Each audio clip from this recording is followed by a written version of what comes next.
বাবু একা একা বসে বসে কি করছো? খেলছি। কি খেলছো? এটা হলো পেন পেন্সিল, এটা হলো পেন পেন্সিলের সিসের বাক্স।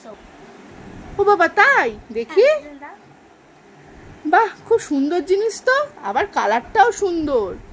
ওপরে কি লেখা আছে? মার্বেল, আবার আয়রন ম্যান। আচ্ছা পাবলো বাবু, এটা কিভাবে ইউজ করে আমাকে একটু দেখাও। এবার এর ব্যবহারটা আমাকে একটু দেখাও তো। এটা তো খুব সোজা, মানে হ্যাঁ এখান থেকে হ্যাঁ বুস্ট করলে দাও, বুস্ট করলাম। আচ্ছা, বুস্ট করে এটা বুস্ট করলাম, দাও ঠকিয়ে দিলাম, ব্যাস। আর এটা বড় গাছে রেখা গাছে সব কাজে ইউজ করে।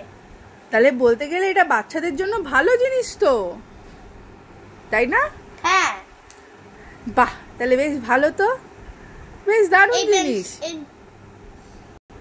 বাচ্চাদের জন্য বেশি ভালো। এই পেন পেন্সিল গুলো কি বলতে চাও তুমি? এই পেন পেন্সিল গুলো আমাদের খুব ভালো। এই পেন পেন্সিলটা তোমরা কেনো, সিল ভেঙে গেলে কোনো অসুবিধা নেই, দেবো একটা সিল পেয়ে যাবে। বাহ।